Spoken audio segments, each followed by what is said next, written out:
It's the pop culture show with cult classic swagger. This is Inglorious Brothers. I'm Matt Harper, and together with my brother Justin, we dive into the deep end of the zeitgeist each week to bring you cool talk and hot takes. No genre is too specific, no topic too broad, and no rabbit hole too deep as we open our minds and enjoy each other's company. Sound good? Then let's ride.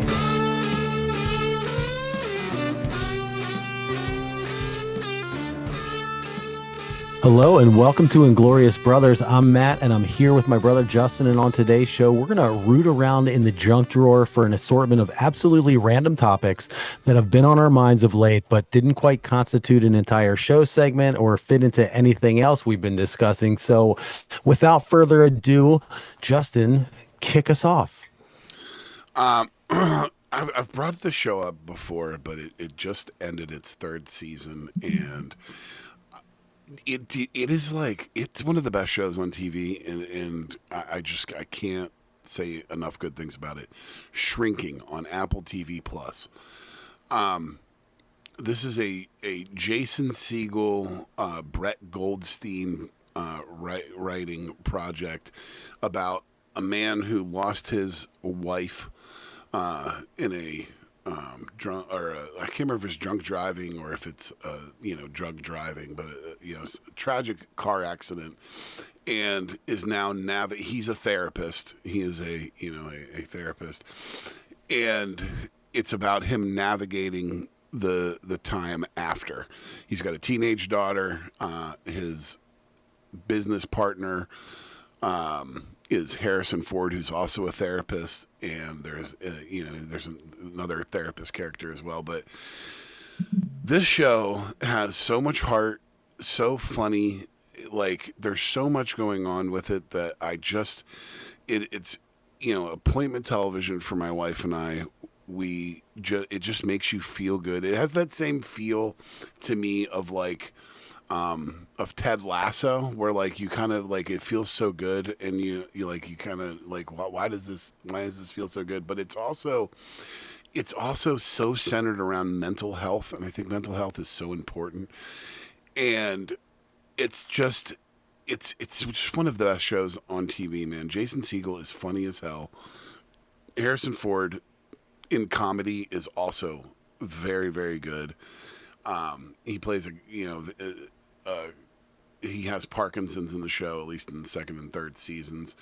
Great guest stars, great writing. I mean, I cannot say enough about the show. It is one of my absolute favorites in the last, 5 or 10 years. And I would definitely make an argument that's one of the best shows on television right now. But Brett Goldstein is in all seasons? No, he shows up, I think, in the second season. He's like partially in the third. So he's been writing since the beginning. Him and Jason Segel wrote it. But he actually, his character is the guy that was on the other side of the accident that killed his wife. Oh, it's interesting, good, man. But good, and you said it's like a good one to watch with your wife? Oh my God, yes. Yeah. Oh yeah. It's so good. I'm telling you, it is hysterical. I mean, absolutely gut-busting funny. But it's also got this like extremely heartfelt center, and really, really good ensemble cast. It's so fucking good that. So then what is it about Brett Goldstein? Because he's the through line between Ted Lasso and this show. I mean, he's pretty damn funny. That's for sure. And he's a great writer, and nobody really knew about him before Ted Lasso showed up. Did you watch his stand-up special last year? It's very good. See, I was having a hard time connecting with it. I don't know. Maybe I should circle back on that one as well. I mean, yeah, again, it's not the straight on type of, and I don't think that he's a stand-up comedian, dude. Like, he is an actor. Yeah, he's an actor. He's an actor and a writer, but he can tell a great story. That's for sure. Well, I'm I'm moving it to higher on my list. Who knows if I'll ever start It's watching I'm it. telling you, it's really really good, dude. It's absolutely should be in the you need to watch it, especially before it gets. I find that like certain shows get to a point where there's so many episodes that I'm not going to watch it because I just don't want to devote that much time. You're still in the like 30 episodes area, so get to it Hmm. before there's 4 or 5 seasons because it gets daunting. Yeah, I mean, I would love to watch it with the wife, but it's just like we do not ever sit around and watch TV ever. The only time me and my wife are ever really watching TV is like on the odd night that like after dinner we decide to go downstairs and get on the couch, and hang out with the kids. You can watch it with the kids, dude. It's not. Or yeah, maybe I'll stick it on next time. It's like, yeah, that situation. I'll give it a Yeah, shot. Um, cool. it's Uh, very wholesome, dude. Very wholesome. I like wholesome. I have been wanting to talk about my first topic for several weeks now, ever since it came onto my radar. I'm very curious to see whether you have heard of this or not. Angine de poitrine. Does that mean anything to It you? means absolutely nothing to me. Angine de poitrine. All right. Angine de Poitrine is a Quebecois experimental art rock band that did a performance on KEXP radio. You have probably watched performances on KEXP radio. I think they are a public radio station someplace in the Midwest or something. I don't know where they're from. But they have a really strong like I liken KEXP radio performances to like the Tiny Desk stuff. You know what I mean? Hmm. Like sooner or later, you're just going to come upon a Tiny Desk concert of somebody and watch it. I've watched dozens of those things, of on a Or absolutely. somebody freestyling on Sway's show. Does that ever I don't pop know. up in your? I don't know what that is now. Oh my God! On Shade on the Sirius XM, dude. So Sway, like the old MTV, like hip hop guy, has a show on I think it's 45 Shade on XM, and he has like all kind of crazy people like pop in and just do off the dome piece ciphers on his show. You got to send me some of that. I don't know what that is. Oh yeah. Okay. Well, I got a KEXP couple of really good ones. Little Dickies is out of control.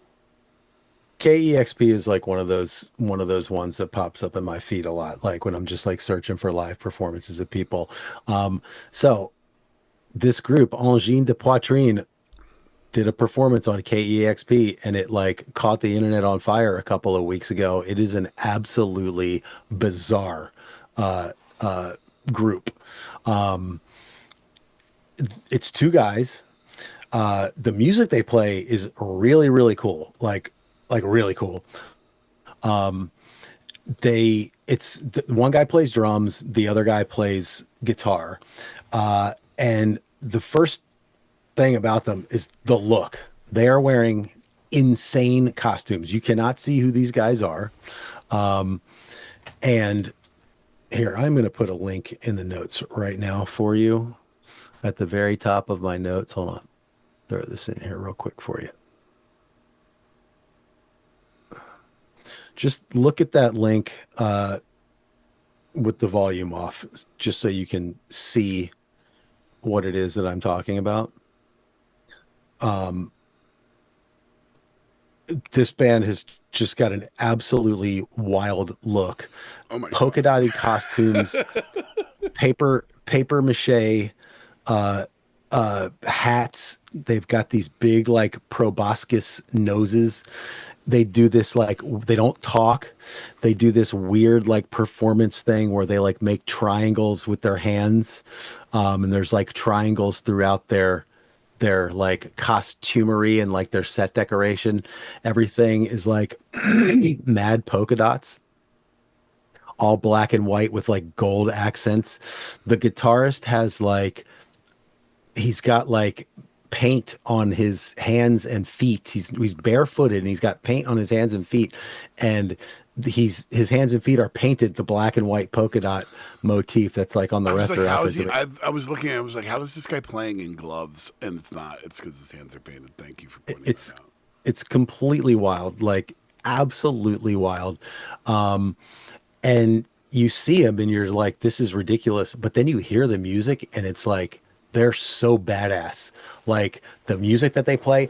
And the guy is playing, he's playing a double neck guitar that one neck is a bass and one neck is a guitar. He's using a looper pedal, and then the drummer is playing along with these like loops that this guy is creating. So he's like looping bass riffs, and then he's looping bass riffs, and then he's playing guitar parts over it with the drummer like playing along. And like they are incredible musicians. The drummer is incredible and the guitarist is incredible. When you look at some of the stuff that the guy is playing, and then look at his work on like the foot pedal board and all the like looping and everything that he's doing, they're incredible. Like you can listen to their whole, I think they have like a 5 song like EP or something. And it is rad. That this music is super rad. And when you look at that what it's coming out of, these just bizarro world costume guys, the whole thing is completely intriguing. I will follow this band to the ends of the earth, just because I'm so fascinated and the music is so cool. So I will put all kind of links in the show notes for you on this one. Angine de Poitrine. That is wild, dude. That is wild.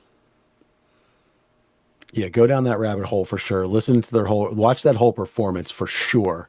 Okay. And there's some other live stuff out there. Just spend some time with that band. They're really cool. Will do. Will do. What you got up next? So so here's a perfect example of a show that you've probably let go too far to really get into it because it'd be a giant commitment. But The Boys returned this week, or maybe it was last week, or the week before. I mean, so The Boys is like based on a comic book called The Boys, and it's this guy named Kripke that does it, but it's like the anti superhero TV show, which essentially the concept is that in our world we have figured out how to make and manufacture superheroes, and the company that figured it out is like the biggest company on the planet. They are like Disney, or but much more maniacal, and so they have like cornered the market on superherodom, and it's at the same time just like very very action packed, but it's disgusting. It just shows the very vile nature of fame and what happens when you give people powers. And the beautiful thing about it is it's not like every one of them becomes Captain America. Like it every time they give it to somebody, you don't know what you're going to get. Like, so you might have, a guy like one of the main characters, Homelander, who is like a super, it's like Superman type with laser vision and flies and super strength. But then, for every one of those, there's a guy that got a giant dick. All right. Like a comically long, rope long, phallic penis that he can use to strangle people. Or there's one, there's like a guy with super speed, but then there's also a guy that is like a worm and can tunnel underground by eating and shitting dirt.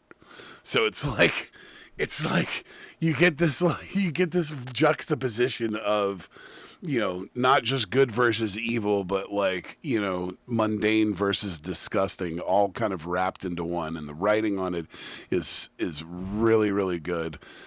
It's headed up by Carl Urban, Éomer from The Lord of the Rings, and it's vulgar, it's disgusting. Mom, you would hate it. Do not watch it. but it's on Prime, and it's just so well done. My wife, it's another show my wife and I really love. My wife likes it even more than I do, but it's really good writing, but it's also at the same time like extremely disgusting. And what's funny about this season so far is they're trying to like lampoon like the culture right now in America, and like it's the culture in America is so bad that like some of the things that they're doing they don't even like fall under lampooning. You know what I mean? Like things are going so nuts on a regular basis that like it's almost like they're mirroring what's really going on when they were trying to lampoon it. And within a few months, it's gone from, well, this is crazy and would never happen in real life to, oh God, it happened in real life already. So it's got this like really weird mirror with what's going on right now. But it is really, really, really good. Have you talked about that show at all? I don't Before know. on this I don't know if I have or not. Maybe when it was on the season before. So maybe a year ago when we first, started, talking or doing the podcast. I don't know. I don't know if that one's ever come up. It's the one of the most unique things that you will ever watch. Like if you watch the first episode and you're not like completely like, wait a minute, what the fuck? Like it has so many moments of you going, oh my God, that's disgusting. Or, oh my God, did that just happen? It's a lot of dicks. I can tell you that. You will see a lot. It's just so many. It's very disgusting.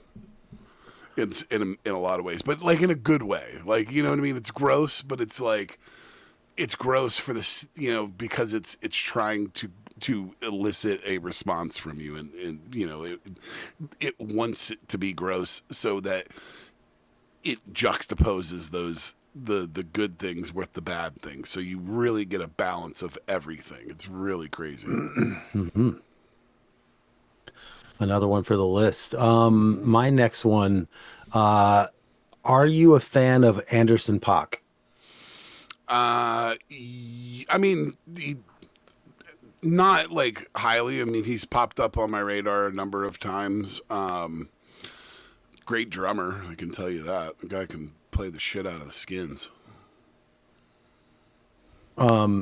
Yeah, well, that's not the only thing he can do, as I recently learned. So, I've heard the dude interviewed on podcasts and have listened to a couple of his records and stuff. Like, I would definitely consider myself a fan, but by no means like a super fan or anything.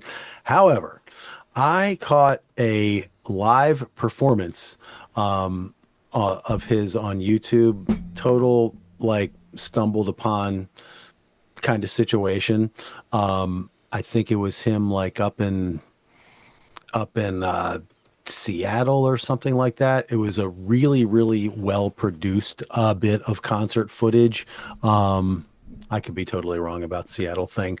I will certainly link to it in our show notes. He is an absolute like triple threat performer. He could quadruple threat.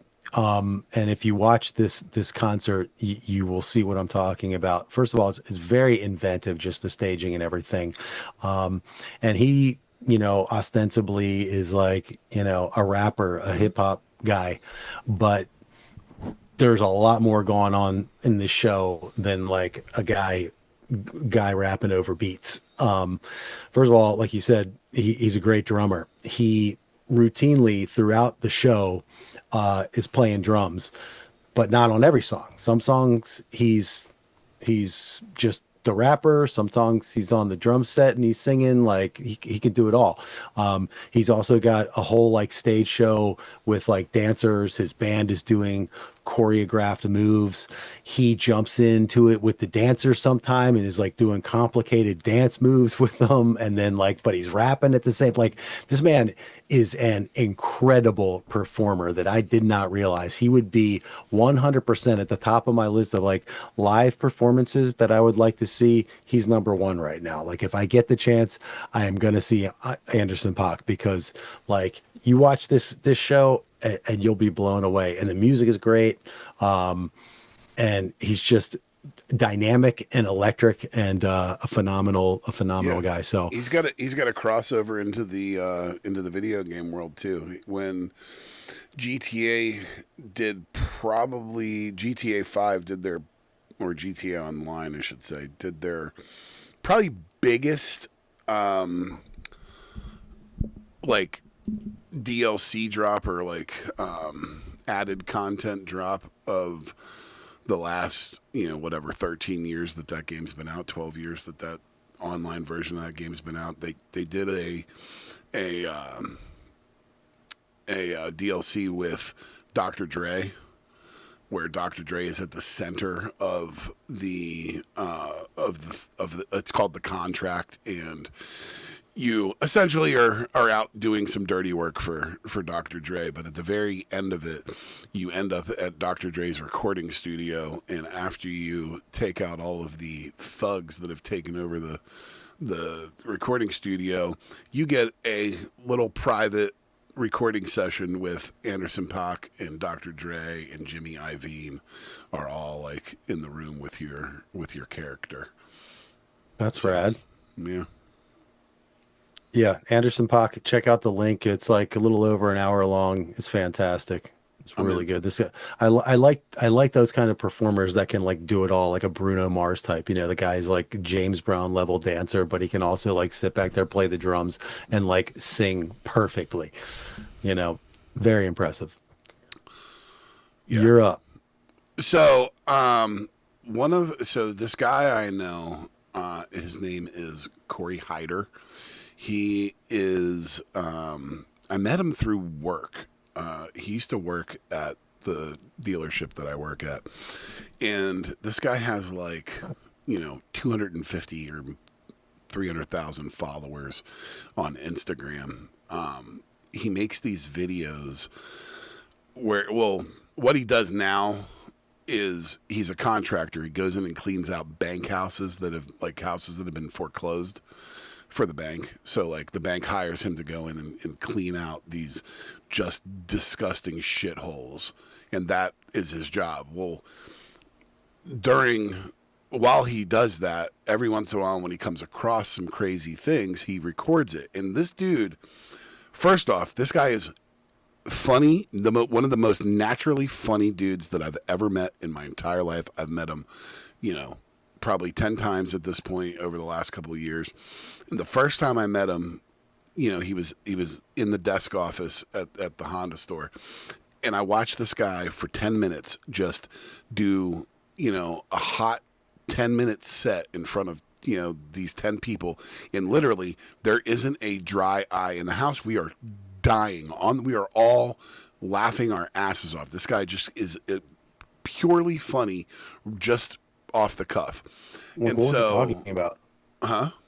What was Just he anything, talking about? dude. Anything. It does not matter. The guy will have you in stitches in minutes. Like dude, he is naturally funny.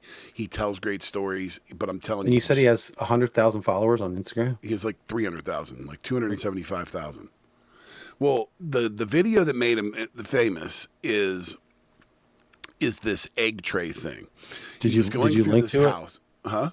you No, put a but I link can. Here, I'll send it to you right now. He's going through this house, and there's like literally deviled egg trays like everywhere. Like it like when I say everywhere, when I say everywhere, it's like I can't even describe it. Like it's that many of them. Hold on, I'm gonna send this to you right now. I think, is it this one? I gotta figure out which one it is. But anyway, yeah, it's this one here. I'm gonna text you this right this second. Copy link. So he goes through this house, and there's all these crazy deviled egg trays. Well, this video gets millions and millions of views, and garners some followers because of what's going on. So he does a lot of these things. Well, anyway, the whole point to why I bring this up is this week he was on Matt and Shane's secret podcast. So Matt McCusker and Shane Gillis's podcast. And I mean, this guy completely stole the show. Like absolutely with just had everybody in stitches. There is like, just the comments were crazy, and I wanted to shout out Corey Hyder, Corey Mega Hyder. He did a couple of he went to Austin. They flew him out. This guy's so funny that they flew him out first class to Austin, put him up in these, put him up on this podcast. He was on another one while he was down there, and I just hope that this guy, he is the sweetest dude you will ever meet. He is just so sweet and funny and like humble, and I hope beyond hope, right, for the best for this guy. I hope he blows up because he is absolutely hysterical, and I want the best for him. So go out. His Instagram is Corey Mega Hyder, or Hyder. Sorry, it's Hyder Corey on Instagram. It's Blue Collar Corey on YouTube, and I can't remember what it is on Facebook. But go follow him. Make sure you put all the links into the show notes, please. I will. But this dude is. You have to make sure. Trust me, he needs no help. He needs no help. I know, but we want our people to be able to like. But yeah, right now he's got 266,000 followers on Instagram. I'm watching this video you sent, and it's absolutely insane. I don't know what to make of this. Like, it's well, dude, and you're not even you're not hearing it, right? You're just watching it, dude. It's the hearing of it that's so funny, man. When you hear this guy, like, he is just hysterical. Yeah, but yes, next time you're in the bathroom and you're just doom scrolling, pull this guy's page up and just watch a bunch of his videos because they're short and they are terribly funny. So, but yes, Matt and Shane's secret podcast this week, Corey Mega Hyder. That they dude, he has this one joke that just, they're like going back and forth about things you don't want to talk, like things you shouldn't talk about or things you don't want to bring up, and he goes, yeah, he's like, if I had a nickel for every time I was molested, I'd have one nickel and I'd never talk about it.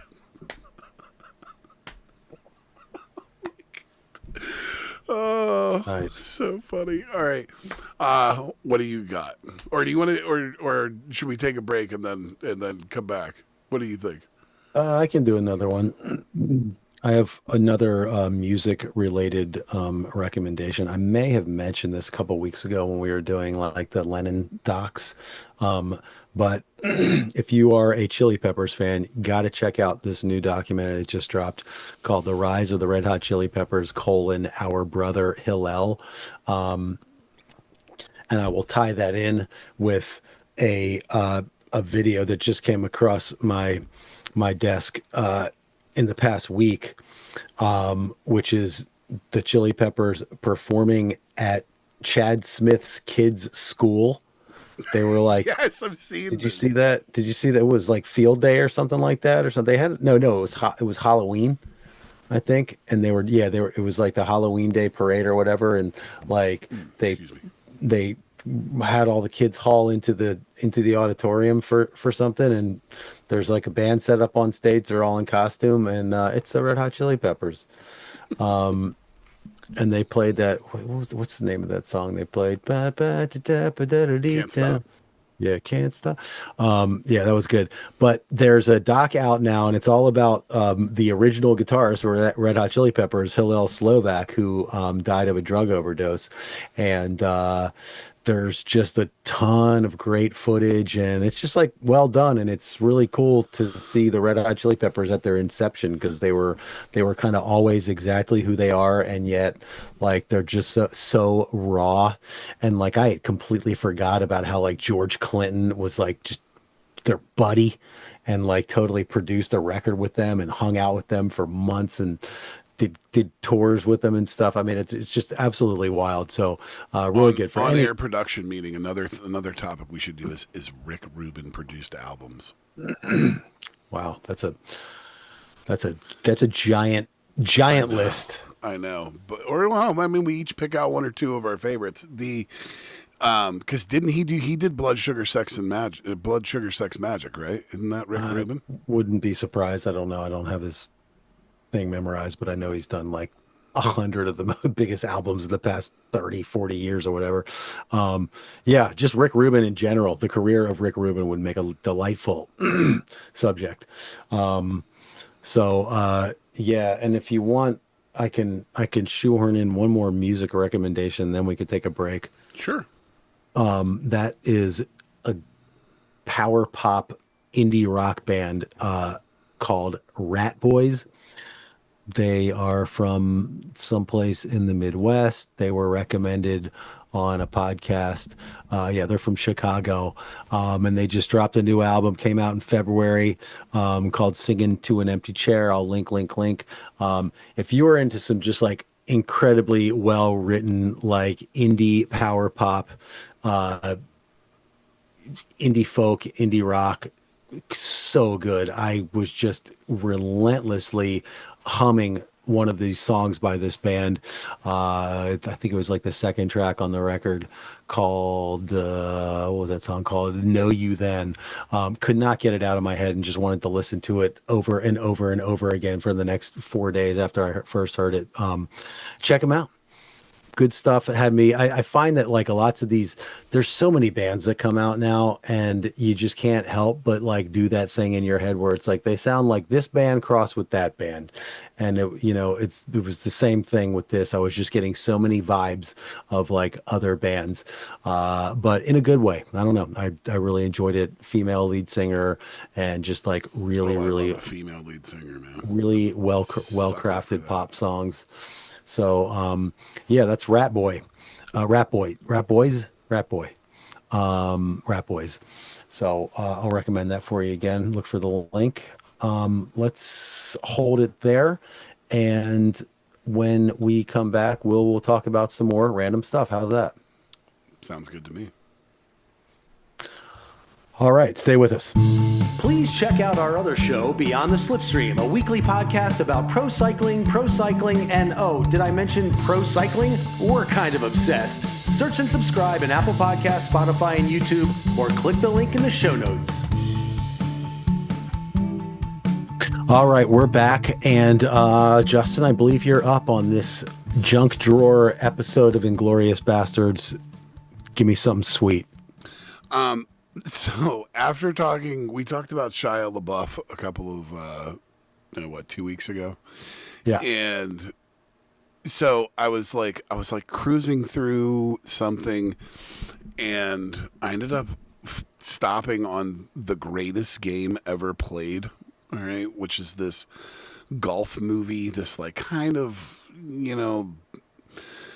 Disney produced, I think it's Disney produced like golf movie about a caddy that ends up like playing and this honestly I didn't do any research, it may be a true story or based on a true story or something, but it's a caddy that ends up like being in the US Open or something. But what stuck in my brain about it was not the Shia LaBeouf of it all, not the golf of it all. It was none of that. It was Elias Koteas. Do you know who Elias Koteas is? Like off the top Elias of your head? was Elias Koteas playing his disapproving father. Yes, 100% playing his disapproving father. And I was like, Yeah, I know who Elias Koteas is. So I'm like, He was in The watching- Wire. He was like the Greek enforcer in The Wire. Is he? Yeah, He was like the guy. wasn't he the enforcer? Like the Greek guys, like the head Greek guys, like enforcer guy. I think don't so. think that was him. I don't Thought that think was him. so. Anyway, but he was. I mean, he's been in a million things. He was in Traffic. He was in The Sopranos. He was in Dancing at the Blue Iguana. He was at the Thin Red Line. Apt Pupil. I mean, he's been in Gattaca. I mean, a million things. You've seen him a million times. Yeah, for sure. I know who he is. Anyways, But what I found crazy was, like, I was thinking, I'm watching him do, in this performance, and he's so goddamn good. And it's like, how has this guy never been given a role that would be juicy enough to win a big award? And he's never been nominated, never had like a big award. But dude, that guy's a really good actor.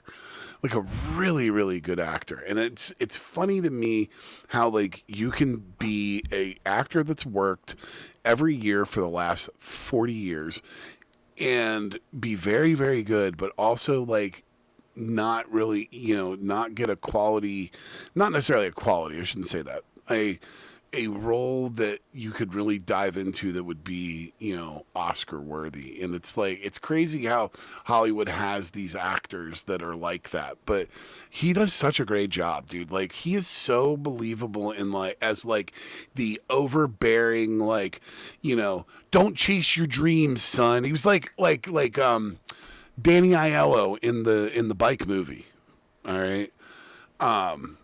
Where he's like, shitting all over the kid. I mean, it's the exact same character, honestly. Go to work. Don't chase your dreams. Just work. You got to put food on the table. But he did such a damn good job, man. So I just wanted to shout out Elias Koteas, man. Here's a guy that sees what you're doing, bro. And I implore you, do it even more. I think Elias Koteas is probably doing just fine. I sent you a text with a picture of who I thought he was, which is Paul Ben Victor. And if you look at a couple of these pictures, you can be like, "Oh yeah, these guys totally. look like these guys look like twin brothers." Yeah, 100%. That's hilarious. I was like, I didn't think that was him. Is that him? What was the greatest game ever played? Mm-hmm. The story of Francis Ouimet. I haven't seen that one. It's pretty good for like a golf movie. It's pretty good. It's no Legend of Bagger Vance, but it's pretty darn good. Bagger Vance. Matt Damon is in that movie. You realize, right? I know. It's crazy. I'm going to finish out with just one last topic. So an ongoing through line on this podcast, of course, is AI. It's an ongoing through line of life. And as creepy and scary as a lot of things having to do with AI are, there's also just like some really, really cool stuff happening with AI. I know that I shouted out several weeks or months ago, like that one channel that was just doing like these AI recreations of like a night at the Copacabana in 1950, in 1956, and it's walking through showing all these, famous people, at the same age that they were at that time, et cetera, et cetera. So I love all that kind of stuff. Bring it on. Give me more. So I've got a bunch of sort of historical / architectural stuff to recommend. First of all, the first video I'll link is a video called Around the World in 1900 Colorized. And that's not even really AI technology. It's more just colorization technology. But the way better with AI. Yeah, the way they're put together, it's just like it's essentially just you're just watching a montage of photographs from 1900 set to like a video montage, but they've been so perfectly like not only colorized but made to look like they are taken with a camera of today. You know what I mean? It's like that level of quality, but you're looking at pictures from 1900 and it is awesome. And I can just like put that on in the background and just have that scrolling, and it's just so amazing to look at. You know what I mean? You really look like you feel like you've stepped back in time, that you're like looking through a window into the past, and it's really wild. So that'll be the first link, Around the World in 1900 Colorized. But then the rest of them have to do with Paris and the Eiffel Tower. So the first one is the construction of the Eiffel Tower in color. And this thing is basically just this lovingly rendered video that shows like the entire construction of the Eiffel Tower and how it was done in every single stage along the way. It's just building before your eyes, and it's stunning to watch if you're into architecture, building, design, any of that kind of stuff. It's just like so well rendered. So as I'm watching that, I was like, I really wish that I could find a video of like what it looks like now, but from like every possible angle. Like is there a video out there of somebody walking through like every square? Like if you got an all access pass to the Eiffel Tower, or if you had like free run of the Eiffel Tower and you can go anywhere, not just where the tourists can go, but any place on there, what would that be like? And I did find a video.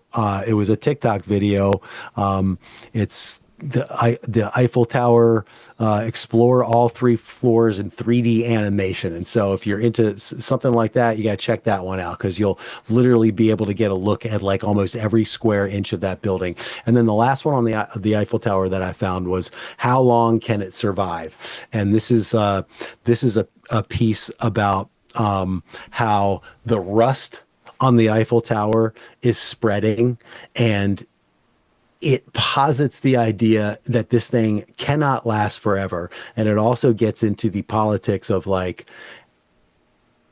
trying to make it last forever, because they keep painting it and painting it and painting it and painting it, but without figuring out a way to start like removing old metal and replacing it with new metal.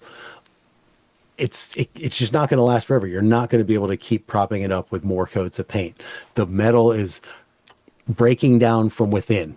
That's the ship of Theseus, or right, or Theseus. That's like it's like one of those like old philosophy things. That's like, the ship. Oh, is it the same ship? Is it the same ship? If you replace everything, is it still the same ship? Right. It's just, and that's the same, like, sort of like question about like how like all of the cells of the human body regenerate, on this some kind of scale. I mean, I know some regenerate faster than others, but like at some point, your body, what is you, is made up of a completely different set of matter than what you were made up with of 25 years ago or whatever. So, similar kind of concept there. So that's the third one, and then the final video that I'll link to. This one is more about Paris, and it's a Paris 3D time lapse. It starts all the way at like negative 300 BC or whatever, and goes all the way to 2025. And you're just sort of seeing an AI rendered sort of aerial shot of Paris. And the first thing you see is a river cutting through some green land with nothing on it but trees. And from there, it just keeps going and going and going. And it kind of zooms out and zooms in and zooms out and zooms in. So you can see different parts as they were like becoming prominent. And it's just an absolutely fascinating thing to watch. Again, another one of those where you can, if you're doing something else, you can kind of throw it on your second screen. You don't even really need the sound up or anything like that. I think I watched it like at 2 times speed, and it was just as fulfilling for what I was looking for. So, a 3D time lapse. AI continues to amaze and delight, even in spite of it being so earth-shakingly scary, in a lot of ways. But enjoy it while you still can. That's all I got for this week. What do you want to finish it up with? So I'll throw out 2 things that are on Disney Plus, and then one that's on HBO. I'm just going to kind of like bing, bang, boom them. So Daredevil Born Again has come back to Disney Plus. This is its 2nd season since its reboot from the Netflix series. One of the better, in my opinion, comic book television shows has been the arc of Daredevil. There's 3 seasons, or I think 3 seasons from the Netflix show, and then 2 seasons now in this reboot. They call it Born Again. It's really well done. Vincent D'Onofrio plays the Kingpin, and he's so fucking good. It's just not even funny. Really, really good show. It's very well done, man. Like, it's the Daredevil. If you're into comic books, it's the Daredevil you want. It's the Daredevil that you need. So I do recommend that. So it's Daredevil Born Again? Yes, Daredevil Born Again. But start with the original. Really, it's the first season of Daredevil has one of the best, like, tracking shots of a fight that I've ever seen. It's this hallway. It's this fight in this hallway. It's unbelievable. It's all one take. It's amazing. I can remember you recommending that show to me like years ago, long before we were ever even podcasting. Yep, it's very good. Another one that came out, on Disney Plus is a Star Wars. One of the things, I'm a big Star Wars nerd as well as all the other things I'm a big nerd about. But I really, really like the Star Wars animation.